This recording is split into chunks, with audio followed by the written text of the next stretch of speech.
to another episode of Home Sweet Home. My name is Rod McCall. And I'm Scott Nichols. Dude, what's going on, man? Feels like I haven't seen you forever. It's just been another week. We had a long weekend, though, in between, so. Oh, well. Yeah, never. Can't believe it's April. April? Mm. Oh. Well, April showers bring May flowers. I mean, it was April last week, too, but, now we're deep into it. We're getting close to the end of the school year. Praise All that God. wonderful testing coming up. Can't wait. Oh, yeah, well. I can wait. That's for dang sure. Yeah, I think everybody can. Oh, So where are we going today? Oh, well, okay, so would it be fair to say that trying to be a parent is an easy job? Oh, my goodness, no.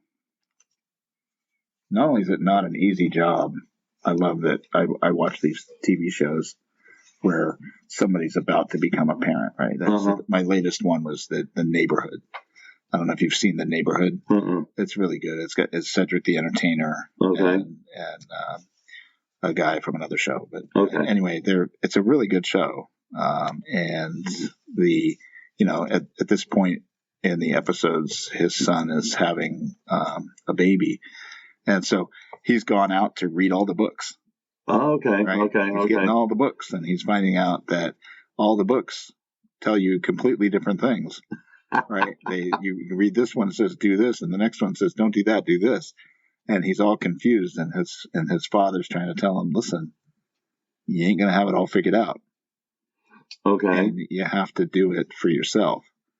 And it's just a learn as you go kind of a thing. So it's definitely not easy because nobody can really tell you how to do it completely. No, and I will say that sometimes when you give advice to other people on how you think they should parent, boy, do they react more negatively. Sure. Don't tell me. So yes, I had plenty of experiences with that with my older sisters. Because they kept going, well, you just think you're a know-it-all. Wait till you're a parent. And I have to say that, I think that how we were raised plays a huge role in how we parent. And it can be either our default setting or it can be we do a 180. Yeah. I rarely find a lot of middle ground in there. Mm-hmm. It's usually you do exactly what your parents did. Yeah. Or you do exactly the opposite, depending on how you feel you were, as you reflect back on how you were raised. Well, usually from a child's perspective, particularly when they're just becoming an adult, the parents did it all wrong. Okay. Yeah. Right. And then it's not until about 10 years later that you find out, you know what, they did a lot of things right. Yes. Especially if you've had a child, right? Maybe not everything right, but they've done some things right. Right. So, I think there's a lot of pressures from society to do certain things too. Well, I have told my kids, my students for years, I said, I wish I was half as smart today as I thought I was when I was a high school senior. Mm-hmm. And that includes my parents, because there were so many times I thought, my Lord, how did you make it to your stage in life?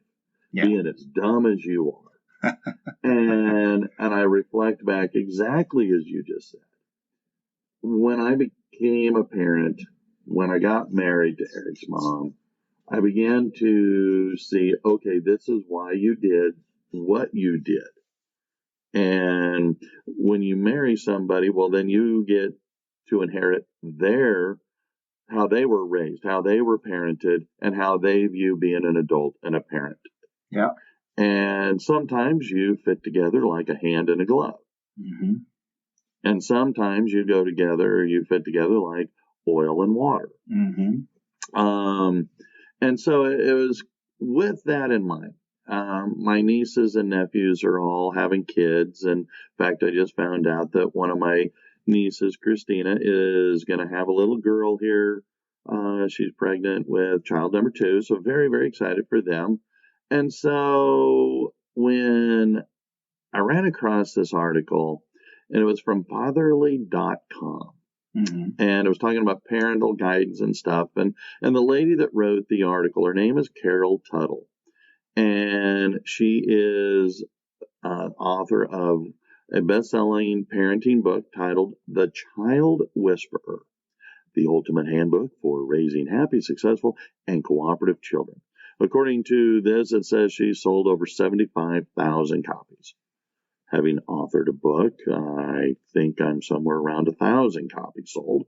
So 75,000, that's pretty good, 75,000. So I thought that she even has her own parenting podcast. And so I thought, well, maybe we could explore, because I am the bonus father of 2 grown children. Mm-hmm. Of course, well, I've, been with their mothers since they were, one was in middle school and the other was in high school. But so again, I've got plenty of, I've got some, I won't say plenty, I will say some parenting experience with Eric and then my 2 bonus kids.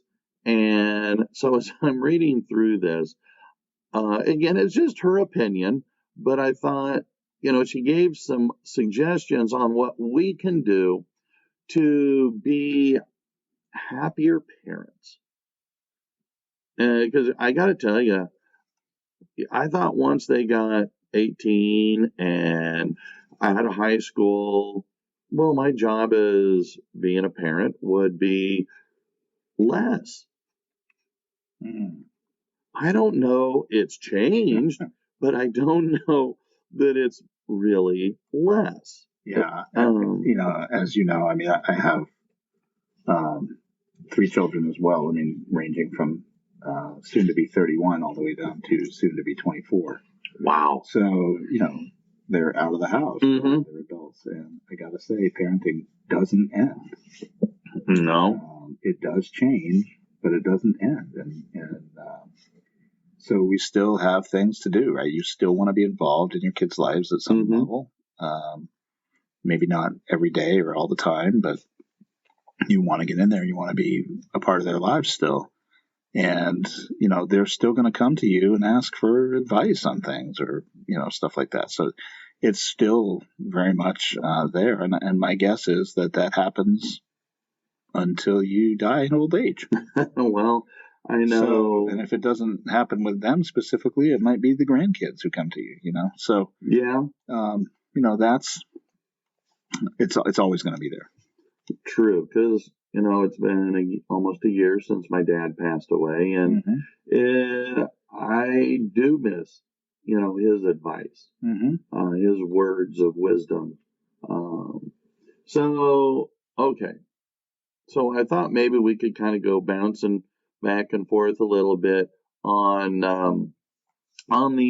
her suggestions of how to take some of the stress of being a parent away. I do think it's interesting how she approaches this.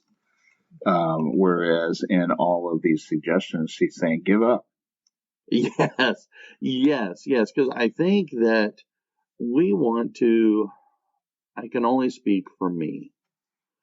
I wanted to be the amazing parent to my kid, to Eric, as my parents were to me. Mm-hmm. And so I wanted to be able to do things for him that I felt that I didn't get the chance to do. And I think sometimes my overzealous behavior did not transfer very well to my stepchildren. Because I tried to be something that I really don't know that I was mentally ready to be. Sure. And so I go, so again, I wished I had read across her suggestions of giving up. And one of them is keeping score. which parent does more, you know? And I remember going with Eric, and I was always keeping score. Yeah. Well, I'm doing this and this and this and this and this and this and this for him. I'm getting him up. I'm taking him to school. I'm feeding him breakfast. I'm picking him up from school. I'm feeding him supper. I'm getting him his bath. I'm putting him to bed. We're doing our nighttime story. I'm doing. What the hell are you doing, woman? Oh, so you mean keeping score against your wife? Yes. Oh, wow. Yeah. Yes. Okay. But I think this goes one step even further by saying, as a parent, you don't need to keep up with the Joneses. Right. And so you don't need to keep up not only with your spouse and a scorecard of what you're doing, but you don't need to be, well, what are the other kids doing? What are the other parents doing? Right. And be keeping up with them. It's not a contest. It's not a race. Yeah. It's just life. Ain't nobody got time for that. No. And so I like this because I kept score with Eric's mom, and I kept score to a lesser extent. Well, what are the other kids doing? Well, crap, I guess we better do that too. And you know what? That just puts stress on you. You've got plenty of other things to do as a parent, other than to try to keep track of what is the other parent doing, or what is the neighbors doing, or your child's friends' parents doing in comparison to what you're doing. It's really irrelevant and unimportant in the grand scheme of things. What is important is that you spend some time with your child.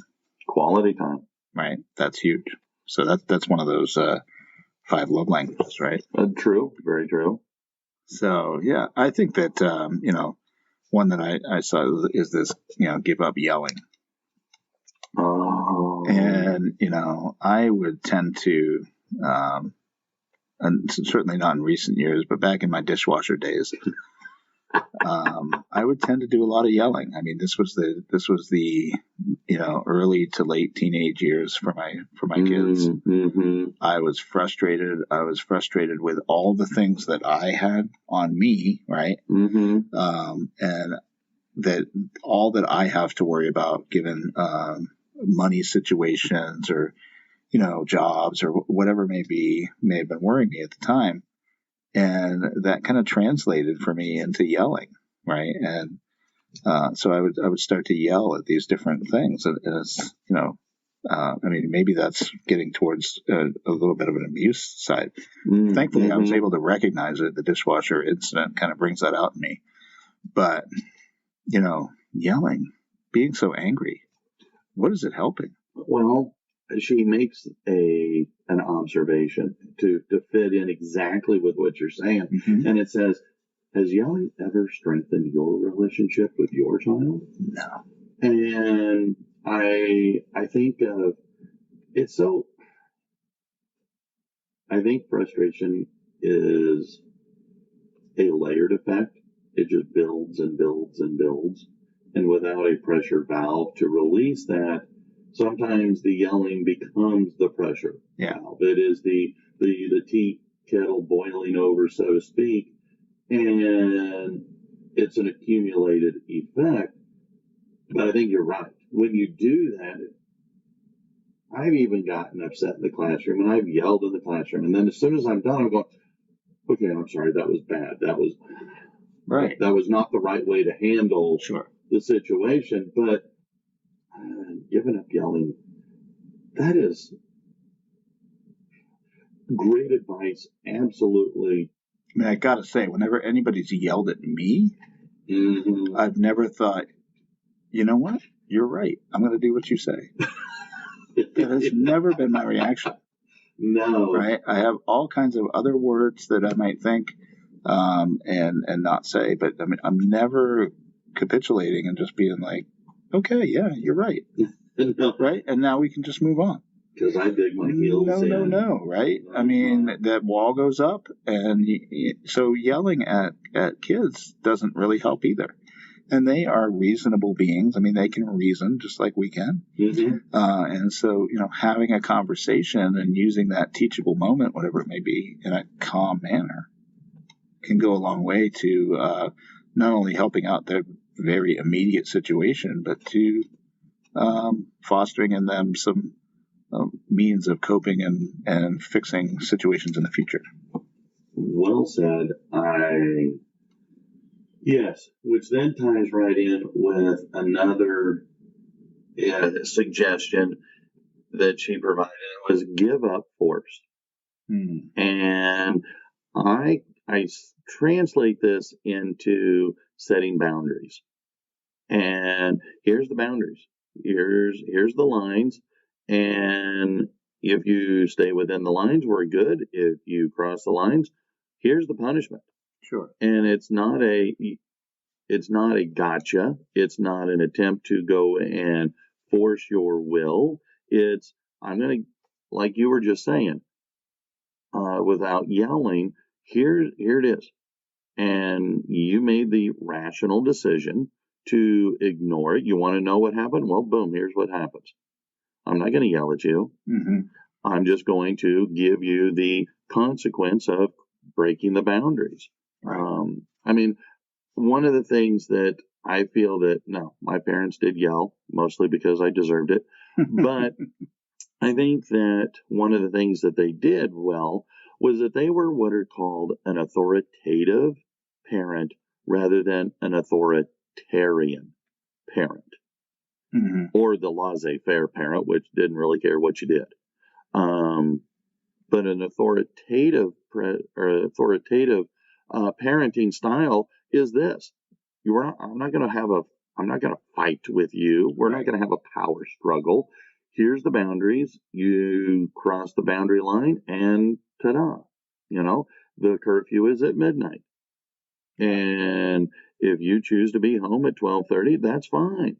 But here's the consequence. You knew that by being late, something was going to happen. Well, okay, you're grounded for 2 weeks. That's a really important lesson in life, right? Because there's scientifically, right? There's every action has an equal and opposite reaction, right? So every action you take in life has a consequence. Is it a positive consequence or is it a negative consequence, right? Like I can go to class in college. I go to class, I can attend, I can do the work, I can get an A, and that's a great consequence, right, for doing that. Or I can skip the class and fail and then have to pay for it again. And hopefully I have learned my lesson, right? I've done that before. There's always, everything we do ends up having a consequence of some sort. And it's important to, as you said, right, teach the child what those consequences are, good or bad, and let them experience that. That's a teachable moment, right? Which takes them to some learning. So here's another one, right? Like giving up worry. Okay. And I think this is huge for humans in general. Right? Yeah. We just love to worry about things, right? And I mean, from a biblical perspective and a Christian perspective, right? Okay. Even Jesus says, "Stop it. Stop worrying about tomorrow, because there's enough things to deal with today, right?" So we can't be worrying about everything all the time. And in this case, she's saying, worrying doesn't make your child any safer. I wonder what that would look like, right? When you're talking about, and it's not making you happier. True, but what is that? What would be an example of something that you worry about for your child are these things you can't control? I mean, maybe if your kid wants to play football, right? And you're super worried that all the time that they're going to be injured. Okay. Right? Okay. And you act out on that a little bit. And maybe every time they fall on the field, you freak out. Something like that. Maybe your kid's learning to ride a bike and you're worried about them falling, so you never really let go. So they never learn. Okay. I had a thing where, we always have the thing where you put your hand on the hot stove. You only do it once. True. Right? Yeah. And you'll never do it again. Because you'll learn, right? So we're not going to die if we end up touching the hot stove. Okay. Right? I mean, yeah, we're going to get injured. It's going to heal, and we're never going to do it again. So sometimes there are just things that are lessons, right? I mean, falling off a bike is part of learning how to ride a bike. True. And if we worry about them falling off the bike, they may never learn to ride the bike. Okay. Right. Okay. No, that makes sense. If you're worried about them drowning in a pool all the time, they may never learn to swim. Then maybe they were meant to be a great swimmer. You know? Okay. So we can't worry. We've got to let children do things. I mean, there's still a safety that's in there, right? I mean, if your child is on a team, there's still a coach. There's still policies. There's emergency personnel. I mean, there's all the things. Okay. But we can't worry all the time, right? I mean, getting in your car to drive to work is actually more dangerous than most of the other things you do in the day. Maybe I should work from home. You could. So giving up worry, I think that's important. I mean, that can span over all of your life. Worrying has never made me happier. Okay, fair enough. I can't say it has made me happier. Nor has it made my wife happier when I'm worried about things. Well, another one on this list that she came up with was give up the food fight. And this one here, I don't know, I kind of agree with, and I kind of disagree with. Growing up, I don't know how I feel about this one either. Growing up, the motto, not the motto, the rule of thumb was take what you want, eat what you take. So if you're going to load your plate up, then you got to eat it all. Right. If you don't think you can eat it all, then don't load up your plate. Well, that was a boundary, I guess. And my parents were pretty good at enforcing that. And there were times where I had to sit there well after everybody was done and the kitchen was cleaned up because I wasn't finishing my plate and we weren't throwing it away. Dad says, food's too expensive. We ain't throwing it away. And so we would have these fights, or these power struggles.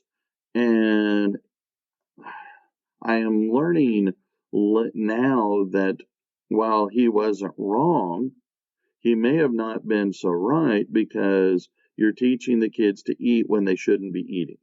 Right. Which some dietitians are saying that's what leads to obesity. Eating when you're not hungry. I know that's how I got large. Well, I think I also just love food, but yeah, but I eat it when I shouldn't. I mean, I love it so much. Okay, fair point. And I mean, one of the things, but here's the other thing.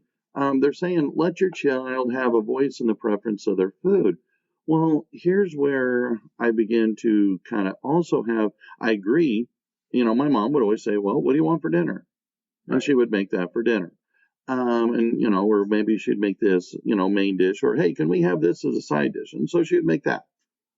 But what I find interesting in watching my nieces and nephews is, especially the little ones from Sherry's brother and sister, is, well, you almost have to have a restaurant because everybody wants something different. Or sometimes we would make a meal and they would eat only the main dish. They would only eat the steak. They would only eat the chicken. They wouldn't eat the vegetables. They wouldn't eat the side salad. They wouldn't eat the other things that were part of the meal. And I'm going, well, wait a minute. You're eating all the good stuff. You need to eat some of the other stuff to balance out. Yeah. And Sherry would go, hey, look, I'm just happy they're eating. And so the idea of, and so we would get into these kinds of things. And I think maybe this is what they're saying, give up the food fight. Yeah. And, you know, so maybe. If it's healthy food on the plate and they're eating some of it, then is it really a big deal?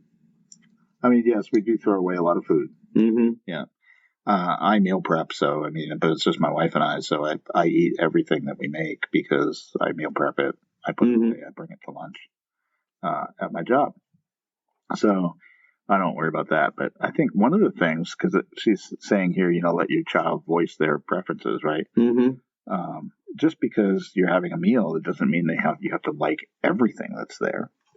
Now, I will say that my mother would frequently tell me, I hear, you will eat your lima beans. Mm-hmm. And to this day, I am not going to ever eat a lima bean. No, we had liver and onions. I just won't do it. I'm not going to eat it. I hate it. I probably only ate it once in my life, and you know what? It's still in my head. I hate it. Mm-hmm. And I think that's another thing she's mentioning. Like, you don't want to get negative thoughts on the food.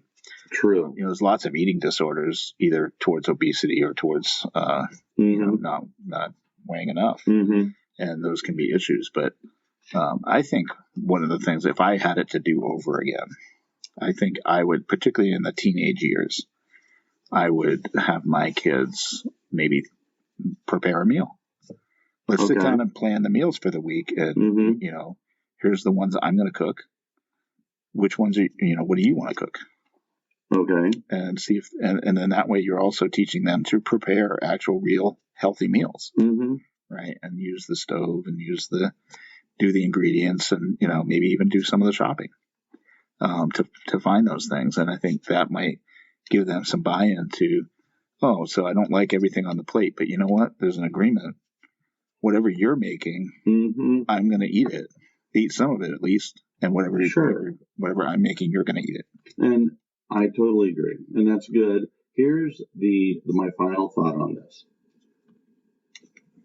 You want them to eat the real food and this is where, growing up, this is what we were told. This is what I've seen again in my observations with nieces and nephews. Here's the meal. Well, they don't really eat the meal. You get it all put away, and then, I'm hungry for dessert. And they want the cake, they want the ice cream, they want the whatever it is, or I'm hungry. And it's kind of like, well, you didn't eat. Yeah. And so it's kind of like, well, now we've got a whole nother issue. And so I guess sometimes my willingness to fight over food is because I don't want you to come to me, 20 minutes after the meal is over going, I'm hungry. What do we got to eat? Right. Or, hey, can I have the snacky food? Can I have the candy? Can I have whatever it might be? I don't know. So, but I do agree though that we maybe as parents fight too much over food. Yeah. So she's got another one that says, give up unhealthy self-sacrifice. Okay. I think this is huge. I think a lot of parents, particularly if you are struggling with money, are giving up a number of things that they need to do for themselves. And sometimes I think, society will criticize you if you're struggling with money for doing certain things, right? But sometimes you just need to go to a movie, right? What do you mean? Like parents, you can't be just with your kid all the time forever. You've got to have some time for yourself and your relationship with your partner, right? Like date night? Like a date night. Okay. Right? Like go to the movies, or maybe it's a need for you. Like don't wear your jeans until they're just threads, right? Okay. Buy some, prioritize your finances so that you do get yourself some decent clothing, right? You need to have a job. You need to feel good about the way you look. I mean, there's certain things like that, right? Don't ignore basic needs. Don't not go to the doctor. Okay. Right? Your kids need you to be healthy and be there, and you need that. True. So not ignoring those things. Don't be like, well, I just can't afford to do that right now because I got my kids. Okay. Because you could say that forever. You could literally win on a scratch ticket tomorrow and still feel like you just don't have enough money. Right? Okay. So you have to take care of yourself. And I think this is something that we experienced in our marriage, and as parents, we sacrificed a great number of things. And I don't necessarily regret that, but I look back, and particularly with my wife, I think she sacrificed a lot more than I did. And that's the kind of person she was. So she did this unhealthy kind of a sacrifice, self-sacrifice. And you got to pay attention. Get the haircuts, they're expensive. But you've got to feel good about yourself. True. Well, I wonder then if that ties in with then this other one. Give up your role as events coordinator. Because I listen to a lot of our coworkers who, well, they basically don't have a life because they're busy taking their kids here, there, and everywhere, whether it's, scouts or sports or whatever it might be. And here she's saying, you don't need to schedule something for every minute of a child's day. They need plenty of downtime. Maybe not tons of downtime where all they're doing is playing video games, because I've got some nephews that's all they do, is they're on their phones. But I remember being, quote, bored. Right. And being told, and I go, I'm bored. I want something to do. At which point my mom would go, well, great. I need this done. Oh, I'm fine. I'm good. Because it would be a chore of some sort. It might be weeding. It might be working in the garden. Sure. Digging vegetables out of the ground or some other kind of what I would take as slave labor. And it's kind of like, nope. I know what I'm going to do. I'm going to go ride my bike, But it was the idea that you don't have to be entertained. And it helped me take some ownership of doing stuff for myself. Yeah. And I look at a lot of my students, well, I ain't got time to come in for this because I got this and I got this and I got this and I got this. And I'm going, okay. And then when we do give them time to do something, oftentimes they pull out their phone and do the scrolling. Oh, well, that's true. My position here, I think, is that scrolling equals boredom. Oh, okay. We do scrolling when we are bored. True. That's what happens. So that's kind of a sign to me of, what am I doing wrong in the classroom that a student might be bored. But at the same time, there's other things they could do besides. Absolutely. Right. And they could be engaging in the activity we're doing or whatever's happening. But yeah, I think that, learning to entertain yourself, today, just this morning, I mean, my grandson came to me because instead of having a Sunday dinner, we typically have a Saturday breakfast. Which we really enjoy. So, but he came to me and said, can you play chess with me? Yeah, I'll play chess with you. Okay. That's great. So like, board games, we do a family game night. I mean, doing something like that, is important, but having to constantly keep your child, occupied. Yeah. I don't think that's something that's our responsibility. Now I do know that there's people who have, their children have, skills and aspirations and sports and those things. And there's nothing wrong with that. If your child wants to do those things, there's nothing wrong with that. If you're making them do it, you might want to reevaluate that. Well, yeah. But, especially if you're just making them do it to keep them from being bored. Yeah. There might be other things that they want, that the child want to do. But hey, I like the last one here. Give up on giving up. Okay. Right? Like, it's never too late to be a better, happier parent, right? But what your child really needs is love. Right? Genuine love. Yeah. And you don't have to, you can't just keep giving up because something doesn't work. You've got to keep trying. You've got to keep supporting. You've got to keep being with them. I mean, I've had my children go in directions that definitely thought were not good. And I had to give up on some of the worrying, and I had to give up on certain things, but I never gave up on my child. Right? Okay. Never going to give up on them. I'm always going to love them through whatever they need, whatever time they need to overcome whatever situation it is. And I think that's really one of the most important things, is to not actually give up on your kid. I couldn't agree anymore. I'm over here like a bobblehead going, yes. Because, That's our responsibility. We chose to bring this child into this world, and it's unconditional love. Mm-hmm. And do they do things that drive us nuts? Yeah, but that's how they learn. Do they do things that we wish they would not? Yeah. But, the number of times I hear kids go, my parents will kill me, my parents will kill me. No, they won't. I mean, they won't. Right. They love you. And are they going to be upset and disappointed? Absolutely. Depending on what it is, yeah. But they're upset because they love you. Yeah. If they didn't love you, then they wouldn't care at all what you do. Yeah. And so. And they need to know that you love them. Mm-hmm. So. Mm-hmm. But I think that's a big key to being happy, right? Be a supportive parent, as supportive as you can be. I mean, I've even had to let my kids let them go into bad situations. Yeah. And that is super hard. But you know what? They came out of it on the right end of things. So. Yeah, and with my don't give up. With my bonus kids, or my stepchildren, that's really